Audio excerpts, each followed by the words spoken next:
నేను చాలా సీరియస్గా డిమాండ్ చేస్తూ ఉన్నాను. అదేవిధంగా ఆ తర్వాత మేము మెదక్ చర్చ్కి వచ్చినాం. చర్చ్లో చాలా అద్భుతంగా పెద్దలంతా ప్రార్థన చేసి దీవించి పంపించినారు. ఆ చర్చ్ కోసం ప్రభుత్వం ఇచ్చినటువంటి హామీలు ఏవైతే ఉన్నాయో మొన్న 100 సంవత్సరాలు నిండినప్పుడు ఆ హామీలు త్వరితగతిన పూర్తి చేయాలని చెప్పి నేను కోరుతా ఉన్నాను. అదేవిధంగా ఆ తర్వాత డబుల్ బెడ్రూమ్ రూమ్స్ ఇల్లు పిల్లి కొట్టాల దగ్గరికి పోయినాం. మేము కేసీఆర్ గారు పెద్దలు ఉన్నప్పుడు వారి హయాంలో కట్టించారు. అయితే ఇప్పుడు వచ్చిన ప్రభుత్వము వాళ్ళు అక్కడ డబుల్ బెడ్రూమ్ ఇంట్లో ఆక్యుపెంట్స్ అందరూ కూడా కేసీఆర్ కాలనీ అని పేరు పెట్టుకున్నారు. దాన్ని తీసేసి బాబా కాలనీ అని పెడుతుర్రట ఇప్పుడున్నటువంటి ప్రభుత్వం.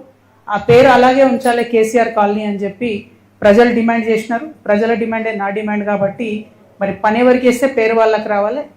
పెద్దవారు కేసీఆర్ గారి పేరు ఉంటేనే బాగుంటుందని చెప్పి నేను భావిస్తున్నాను. దాంతోపాటు ఒక్క రోడ్డు కూడా మంచిగా లేదు.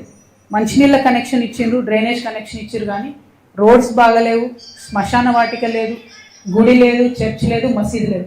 మాకు ఆనాడు పెద్దలు కేసీఆర్ గారు ఏం చెప్పారంటే మీరు ఎక్కడ డబుల్ బెడ్రూమ్ కాలనీ కట్టించినా కూడా ఖచ్చితంగా శ్మశాన వాటిక ఉండాలి, ఖచ్చితంగా గుళ్ళు ఉండాలి, చర్చ్ ఉండాలి, మసీదు ఉండాలి అని చెప్పింది. కానీ అది ఎటువంటి ఫెసిలిటీ కూడా లేకుండా అక్కడ డబుల్ బెడ్రూమ్స్ ఉన్నాయి.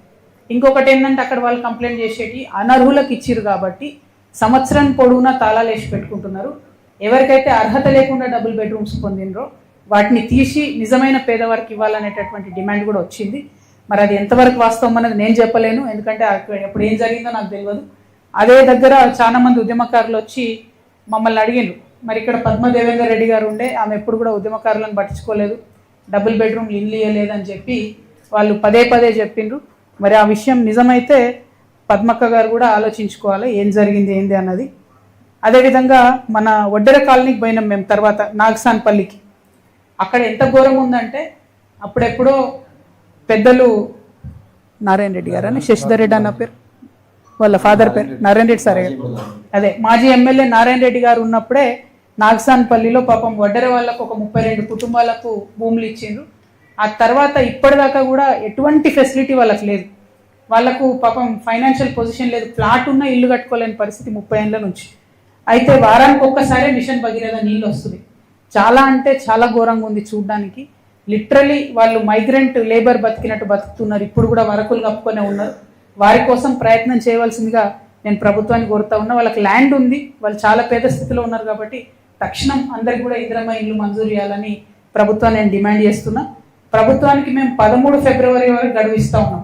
ఎందుకు 13 ఫిబ్రవరి అంటే అప్పటి లోపల మా జాగృతి జనంబాట కార్యక్రమం అయిపోతుంది. 13 ఫిబ్రవరి లోపల ప్రభుత్వం ఆ 32 మందికి ఇందిరమ్మ ఇండ్లు మంజూరు చేయాలి. లేదంటే మేమే తెలంగాణ జాగృతి నుండి అక్కడ శ్రమదానం చేస్తాం, రోడ్లు వేస్తాం, ఇండ్లు కడతాం, నిరసనగా కడతాం ప్రభుత్వానికి. మేము ఒక చిన్న సంస్థ, మేము పెద్దగా ఒకేసారి చేయలేకపోవచ్చు, కానీ ఖచ్చితంగా ప్రజలను ఆదుకోవడానికి ఎట్లా చేయొచ్చు, సీరియస్నెస్ ఉంటే, సిన్సియారిటీ ఉంటే అని చెప్పి చెప్పడానికి చేస్తాం. నిన్ననే అక్కడికి పోయినాం. పాపం అక్కడ చిన్న పిల్లలు ఉన్నారు, వాళ్ళంతా కూడా పాములు తేళ్ళు ఉన్నాయంటే పొద్దున్నే మా రమేష్ గౌడ్ గారు, మెదక్ నాయకులు, మా మారన్న గారు, వీళ్ళందరూ కలిసి, మా తమ్ముడు చంద్రశేఖర్ గారు, వీళ్ళందరూ కలిసి పొద్దున్నే అక్కడ మొత్తం జేసీబీని తీసుకుపోయి బ్లేడ్ కొట్టించి మొత్తం క్లియర్ చేసారు ఇప్పుడు అక్కడ. ఎందుకంటే అట్లీస్ట్ నడవడానికి పాములు తేలి లేకుండా ఆ చిన్నపిల్లలకు ఫెసిలిటీ ఉంటుంది. కాబట్టి ప్రభుత్వాన్ని నేను కోరుతా ఉన్నా, ప్రజలే వాళ్ళ పని వాళ్ళు చేసుకోవడానికి మీరు మజ్బూర్ చేయొద్దు మమ్మల్ని. ఖచ్చితంగా 13 ఫిబ్రవరి లోపల మరి ఇల్లు మంజూరు చేయాలని చెప్పి నేను కోరుతా ఉన్నా. ఇక విద్య గురించి ఆలోచిస్తే మెదక్ జిల్లాలో దారుణమైన పరిస్థితి ఉన్నది. యూనివర్సిటీ అయితే లేదు మనకు. మెదక్కు ఉన్నది ఒకటే పీజీ సెంటరు. అక్కడ ఉన్న కోర్సుల్లో సగం కోర్సులు వెనక్కి వెళ్ళిపోయినాయి, ఎందుకంటే లెక్చరర్ లేరు. ఆయనతో కూడా లేదా? 3 కోర్సులు నడుస్తున్నాయి పీజీ సెంటర్, అది కూడా క్లోజ్ అయింది. మహానాయకులు ఉన్న దగ్గర ఇట్లే జరుగుతుందని నాకు ఇప్పుడే కొత్త జ్ఞానోదయం అవుతుంది. ఎందుకంటే మేము చాలా గొప్పగా తీసుకున్నాం మెదకంటే, మరి గింత ఘోరంగా ఉందని మాత్రం అనుకోలేదు. ఒక పీజీ సెంటర్ కూడా లేదు, పీజీ సెంటర్ లేదు. కాబట్టి పీజీ సెంటర్ని మరి తక్షణమే తీసుకురావాలి. అదేవిధంగా ఇక్కడ జోన్ ఏదైతే ఉందో సిరిసిల్ల జోన్లో ఉన్నాం మనం. దీంతో హైదరాబాద్లో వచ్చే ఏ ఉద్యోగానికి కూడా ఇక్కడ యువకులకు అవకాశం వస్తలేదు. కాబట్టి హైదరాబాద్కి కూతవేటు దూరంలో ఉంది. కాబట్టి ప్రభుత్వం ఆలోచన చేసి మరి చార్మినార్ జోన్లో మెదక్, నర్సాపూర్ కలపాలని చెప్పి నేను డిమాండ్ చేస్తూ ఉన్నాను. అదేవిధంగా ఇందాక అన్న చెప్పినట్టు ఎక్కడ కూడా ఒక్క హాస్టల్ కూడా సొంత భవనం కనిపిస్తలేదు. మెడికల్ కాలేజ్ ఇచ్చిరు ఇక్కడికి, అందులో 100 సీట్లతో ఇచ్చిరు. హాస్టల్ భవనం సరిగ్గా లేదని 50 ఇప్పుడు కొడంగల్కి పట్టుకపోయారు 50 సీట్ల అందుకే. ముఖ్యమంత్రి గారు మీరు ఒకవేళ మెదక్ల ఫెసిలిటీ బాగాలేకపోతే బాగా చేయాలి, కానీ ఇక్కడ ఉన్నటువంటి సీట్లు మీ కాన్స్టిట్యున్సీకి పట్టుకపోవడం అయితే కరెక్ట్ కాదు. ఇక్కడ ఉండేటటువంటి నర్సింగ్ కాలేజ్ కానీ మెడికల్ కాలేజ్ కానీ తక్షణమే మంచి భవనాలు కట్టాలి. ఎందుకంటే 180 కోట్లు శాంక్షన్ అయ్యి 3 ఏళ్ళు అవుతుంది భవనాల కోసం. నర్సింగ్ కాలేజ్కి 20 కోట్లు శాంక్షన్ అయ్యి చాలా రోజులు అవుతుంది. కానీ 20 ఎకరాలు ల్యాండ్ అక్వైర్ చేయాలంటే అందులో ఓన్లీ 12 ఎకరాలు మాత్రమే ల్యాండ్ అక్వైర్ అయింది. కాబట్టి ఈ ఫండ్ అంతా కూడా ఆగిపోయింది. దాన్ని అడ్వాంటేజ్ తీసుకొని ఇక్కడ రావాల్సిన సీట్లను సీఎం గారు తీసుకుపోయి కొడంగల్లో పెట్టుకున్నారు. ఇది కరెక్ట్ కాదు. మెదక్ జిల్లా ప్రజలకు మెడికల్ కాలేజ్ అందుబాటులోకి రావాలి. అయితే ఈ లోపల ఇవన్నీ సగం సగం చేసిన పనులు కాబట్టి ఏం జరిగిందంటే ఆ హాస్పిటల్ని టీచింగ్ హాస్పిటల్ చేసింది. ఇప్పుడు అది నా గర్కానా ఘాట్కా అన్నట్టు అయిపోయింది. అటు ఫుల్ టైం హాస్పిటల్ కాదు, ఇటు పిల్లలు నేర్చుకునేటటువంటి పరిస్థితి లేదు. సో మెదక్ జిల్లా ప్రజలకు చాలా ఇబ్బందికరంగా మారింది. అదేవిధంగా ఉపాధి అవకాశాలు చూసుకున్నట్టయితే చిన్న పెద్ద ఒక 300-400 కంపెనీలు ఉన్నప్పటికీ కూడా మెయిన్ చెరుకు ఫ్యాక్టరీ మూతపడ్డది కాబట్టి పెద్దగా అవకాశాలు లేకుండా పోయినాయి ఉపాధి అవకాశాలు అని చెప్పి ఇక్కడ ప్రజలు భావిస్తూ ఉన్నారు. నిన్న మెదక్ పట్టణంలో నాకు బతుకమ్మలు బోనాలతో వెల్కమ్ చెప్పడానికి వచ్చిన ఆడపిల్లలు, ఒక ఆడపిల్ల నా దగ్గరకు వచ్చి, నాకు అడ్వాంటేజ్ ఉంటుంది, ఆడపిల్లలందరూ నా దగ్గరకు వచ్చి హత్తుకొని మాట్లాడుతుంటారు. పాప మా అమ్మాయి వచ్చి నాకు సీక్రెట్గా చెవులు చెప్తుంది, అక్క మేము 200 మంది ఉన్నాము, కుట్టు పని నేర్చుకున్నాం, ఏదైనా చిన్న కంపెనీ పెట్టేవా ప్లీజ్ అని నన్ను అడుగుతున్నాను.